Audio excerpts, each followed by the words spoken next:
¿Alguna vez te has detenido a pensar sobre qué está realmente apoyada tu manera de creer y de pensar? No hablo de opiniones sueltas, estimado oyente, sino del suelo firme o frágil sobre el que caminas intelectualmente. ¿Estás listo para desentrañar los misterios de la fe y la teología? Prepárate para un viaje emocionante y revelador. Presentamos Fundamentos de Fe, con el respaldo de la Facultad de Teología, Filosofía y Letras, Carrera de Liderazgo Pastoral, UDABOL. Este podcast te llevará a explorar las verdades profundas de la Biblia y la teología. Sintoniza Fundamentos de Fe con el pastor Cristian Vila y prepárate para elevar tu conocimiento y tu fe. Suscríbete ahora.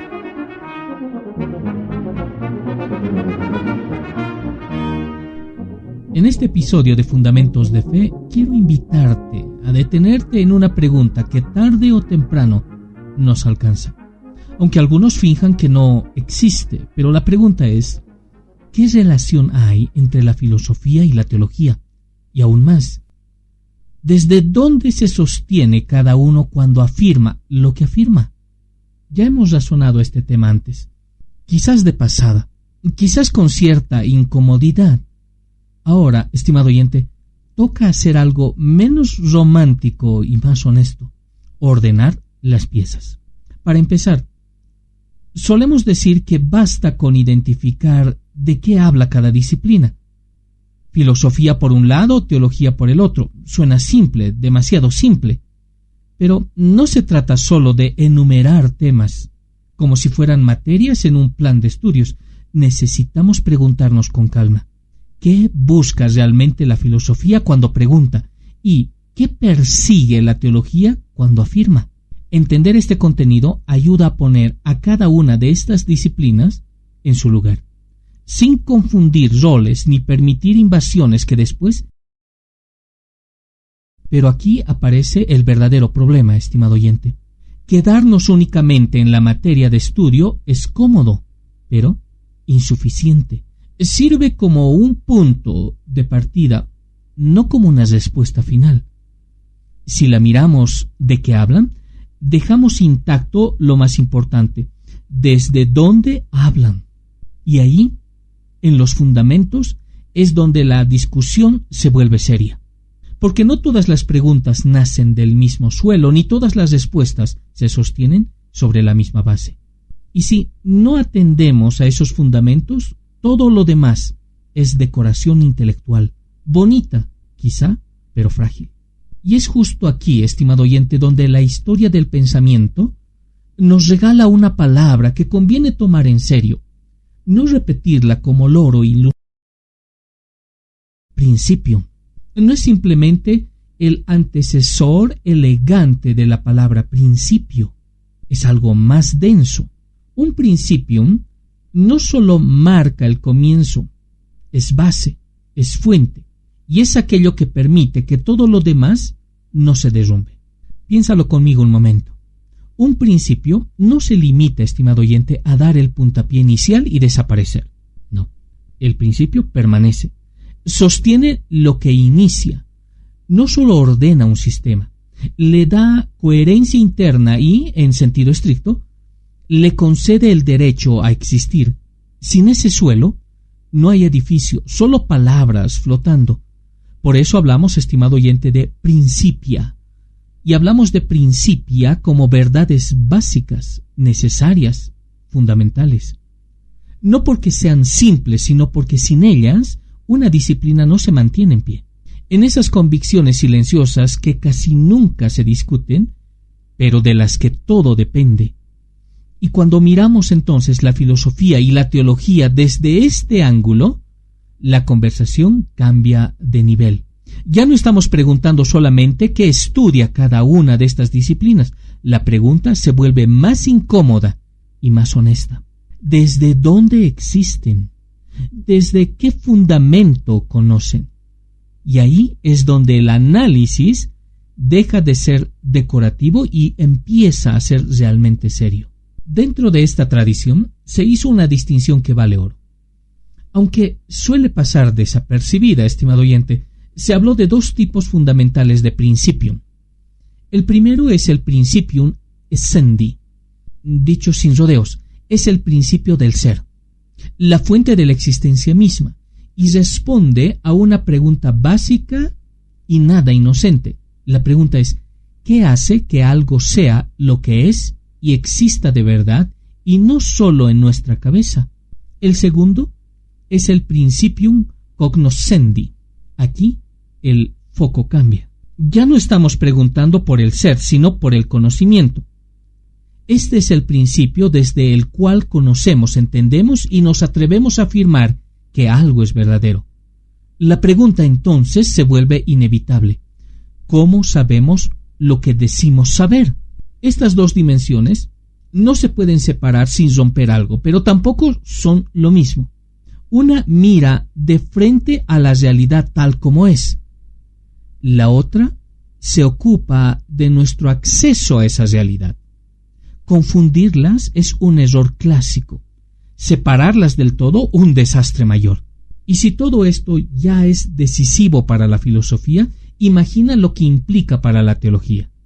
Aquí el problema del ser y del conocer no se queda en lo abstracto. Está atravesando por la revelación, por la fe y por la pregunta última de si Dios mismo es la fuente tanto de lo que existe como de lo que podemos conocer. Ahí ya no hablamos solo de ideas, hablamos de fundamentos que sostienen todo lo demás. Antes de continuar, y antes de seguir empujando conceptos como si fueran fichas de dominó, conviene aquí frenar, conviene aquí pausar un momento, un alto real, no decorativo, pensar, pero en serio, con esa honestidad intelectual que incomoda, porque no permite esconderse detrás de las palabras bonitas. Pregúntate algo básico. ¿Es lo mismo una fundación que una fuente? A primera vista parece sinónimos, pero no lo son. Una fundación sostiene, da estabilidad. Una fuente, en cambio, origina, hace brotar. Y sin embargo, ambas ideas están contenidas en eso que venimos llamando principium. No es sólo lo que aguanta el peso, también es de dónde emerge. Ahora viene la pregunta menos simpática. ¿En qué se distingue realmente un principium essendi de un principium cognoscendi? ¿Te das cuenta de que no estamos jugando con etiquetas, sino estamos tocando el nervio del asunto? Uno apunta a la realidad misma, a lo que es. El otro señala el camino por el cual accedemos a esa realidad, o cómo la conocemos. Y si estas categorías empiezan a rozar temas como verdad, realidad y conocimiento, no es casualidad. Son las grandes obsesiones de las filosofías desde siempre. La diferencia es que aquí, estimado oyente, no las estamos tratando como abstracciones lejanas, sino como preguntas que exigen una respuesta coherente, porque según cómo las articules, todo tu edificio intelectual se mantiene en pie o se viene abajo sin hacer ruido. No escuches esto solo como teoría. Examina tus propios fundamentos. Pregúntate, ¿desde dónde crees? ¿Desde dónde conoces? ¿Y qué autoridad sostiene tu pensamiento?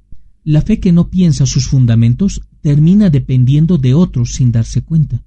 Y con esto llegamos entonces al punto donde la discusión deja de ser neutra y empieza a tomar partido. Aunque muchos prefieren no admitirlo, la diferencia entre filosofía y teología no se juega primero con los temas que tratan, como hemos visto, sino cómo responden a las preguntas por sus principios. Todo gira en torno a esto. Preguntémonos entonces, y sin rodeos, ¿cuál es el principium cognoscendi de la filosofía? Es decir, ¿desde dónde conoce la filosofía? La respuesta no es idéntica para todos, claro, pero depende de a quién le preguntes y de qué tradición venga. Pero, en términos generales, hay un consenso amplio, casi tácito. La filosofía ha asumido que su principio de conocimiento es la razón misma. No una razón decorativa, sino una razón que pregunta, analiza y responde. Sin el ejercicio del cuestionamiento racional, la filosofía simplemente no existe. No hay filosofía sin la confianza básica de que la razón puede investigar, puede evaluar y afirmar algo como verdadero. Este acto de preguntar y responder racionalmente no es un accesorio, estimado oyente, es el suelo sobre el cual la filosofía se levanta. Quita eso y lo que queda ya no es filosofía, es otra cosa, menos filosofía. Y acá el asunto se vuelve todavía más serio, porque hablar de principios es en el fondo hablar de autoridad. Aquí no hay escapatoria. Y no hay escapatoria cuando respondes a la pregunta por el principio. También estás diciendo quién manda, qué legitima y hasta dónde se puede llegar. La causa, la fuente, el fundamento de una disciplina no solo la explica, la justifica. Marca sus límites y fija sus reglas del juego. Entonces, si decimos que la razón es el principium cognoscendi de la filosofía, la conclusión es directa. Los límites de la filosofía los determinan la razón. Su autoridad descansa en la razón y sus leyes no son otra cosa que las leyes de la razón misma. Pero sigamos un paso más, estimado oyente, porque ahí aparece la tensión.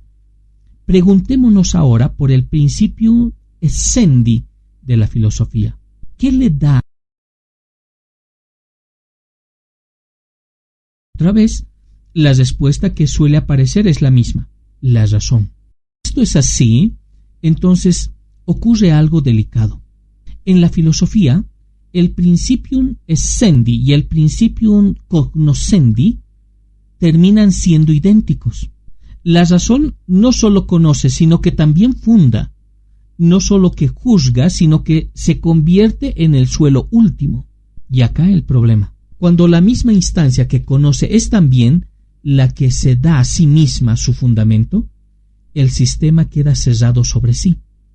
Y los sistemas cerrados, por muy elegantes que parezcan, suelen generar problemas muy serios. Problemas que no se notan al principio, pero que tarde o temprano salen a la superficie. Ahora, estimado oyente, acá aparece el primer nudo serio. Y no se resuelve con una buena retórica.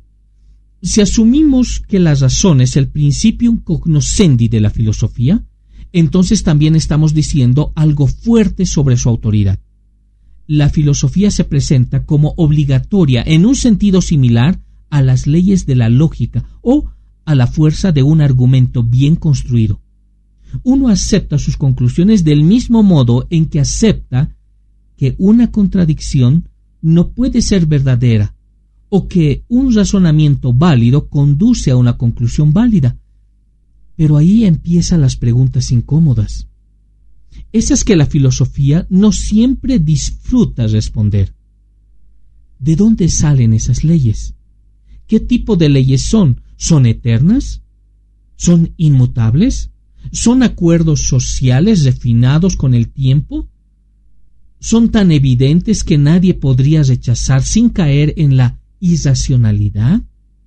Y si alguien las rechaza, ¿con qué autoridad decimos que está equivocado? Cuando pasamos al terreno de la teología, ahora el panorama cambia de manera muy radical.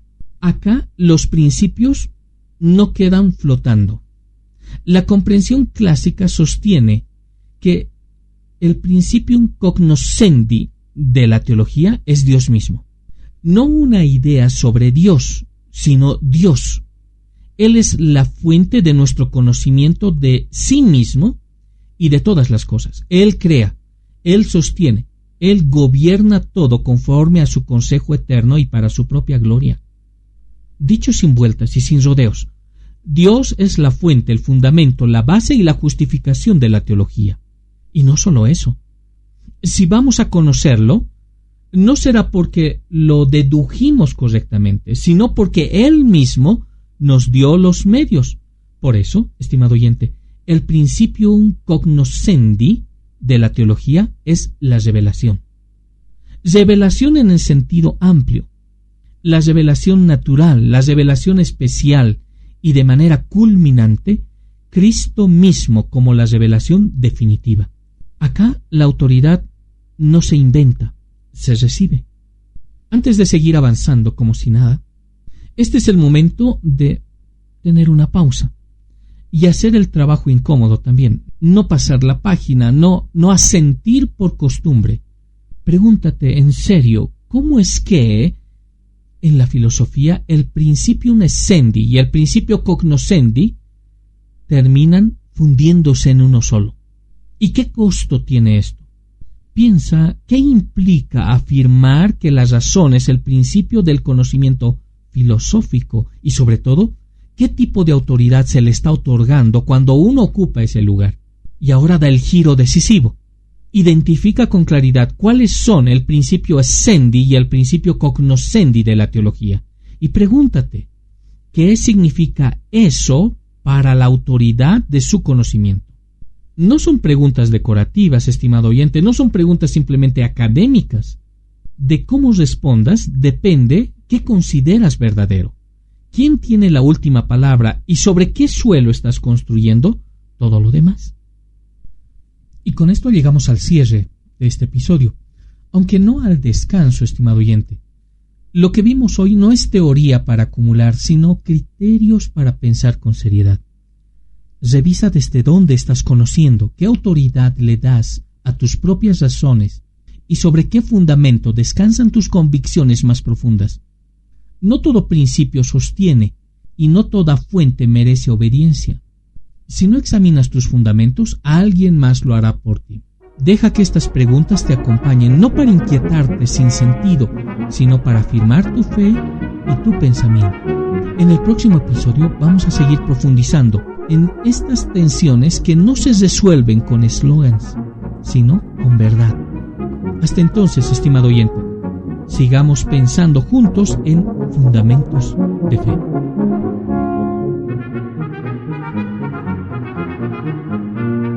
Gracias por acompañarnos en Fundamentos de Fe. Hasta la próxima.